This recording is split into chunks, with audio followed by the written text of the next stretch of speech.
everyone! So Sally and I are here today to share with you our May TBRs, which is a crazy word to say. Yeah, it's already May, guys. It's already May. May is going to be a very busy month for Team OwlCrate, getting ready for Y'all West and BookCon, and I'm moving. Yeah, May is always the most jam-packed year of the month, so we'll see how many books we can fit in as well. Yeah, but so challenge ourselves. As per usual, we've picked 3, and I'm lowering my expectations for this month. We're going with 3 not very long books.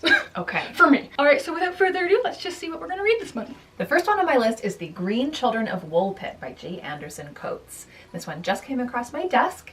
It doesn't actually come out until September, but it sounds really interesting. It's been described as a deliciously creepy, spine-tingling fantasy for fans of Doll Bones and Coraline. Sounds so great.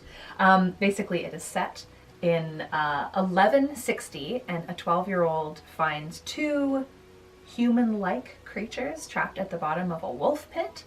But they look human, except they have bright green skin. And it turns out that they are there to take this this girl named Agnes back to their home planet. That's about as much as I know. I think I'm going to go in blind from that point. Yeah, it's very intriguing, and also I'm very pulled in by this cover. So the first book on my list is Aquicorn Cove by Katie O'Neill. I read the Tea Dragon Society in March, and I absolutely loved it, so I am so excited to give Katie O'Neill another shot. This is set in a little seaside town where Lana, our main character, and her father have returned to help clean up the debris after a big storm, and she ends up finding a little injured creature called an Aquicorn, and with the help of her aunt, she starts to care for this Aquicorn and nurse it back to health. I've heard nothing but wonderful things about this. I think it has a lot of environmental themes, about kind of coexisting with the ocean and nature. I don't know too much more about it, but I absolutely am so excited to dive into this one, and it should be a really quick read. Next is Malamander by Thomas Taylor, illustrated by Tom Booth. Another one that I think I'm going to go into as blind as possible, but this one has been compared to Nevermore. I love that things are starting to be compared to Nevermore as a selling point. As you all know, I am in love with the Nevermore series, but this one is it's an undersea mystery fantasy, and it sounds amazing. There's the Grand Nautilus Hotel, there's an Erie book dispensary, and the shores of Erie. Sounds fantastic. I love a mystery, I love a fantasy twist, and I want to know more about this eye on the cover. The next book I'm very excited to get to this month is called Tiamet's Wrath, and that is the 8th book in the Expanse series by James S.A. Cori. I am currently reading the 7th book, and I am just so in love with this series. I don't know anything about Tiamet's Wrath, but if you don't know what this series is, basically it is a giant adult space opera that just really has made a place in my heart as a new favorite series. I haven't read a lot of space operas, and I'm so enjoying myself with these characters.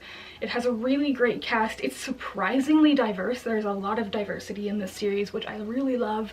And it really wasn't expecting that going into the series, and it just keeps getting better and better as the books go on.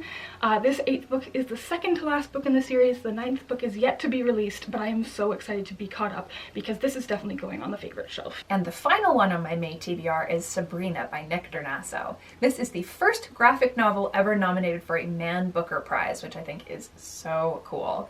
This is definitely an adult book. So our main character in Sabrina, from what I understand, is in the US Air Force, and he is pulled into a potential murder investigation. It's filled with conspiracy theories. It's all set in modern day, and the titular character may or may not have been murdered. She might just be missing, but it sounds very intriguing.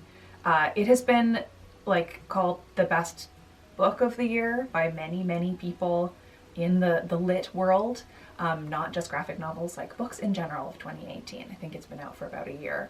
Once again, I'm not going to tell or find out any more before I dive in, yeah, I just think it's so cool that graphic novels are getting that level of recognition. Okay, and the final book I am so excited for this month, and like the hype is real for this one, is Aurora Rising by Kristodd and Amie Kaufman.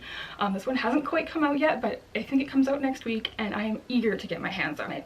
Apparently I am in a sci-fi mood because this is a sci-fi story following this big cast of characters, which is one of my favorite things. I love a good squad, and it sounds like they rescue a girl who has been in cryosleep for 200 years, and so she's kind of out of place and out of time. I don't really know too much about the book because, again, I don't like going into books knowing too much about them, but the early reviews for this have been absolutely fantastic, and the amount I see it on Instagram just makes me want to run to the bookstore and have it in my hands. We know from the Illuminae files that Amie and Jay are great at writing really great sci-fi, so I am so excited for this book. So those are just a few of the books that we are hoping to squeeze in this very busy month.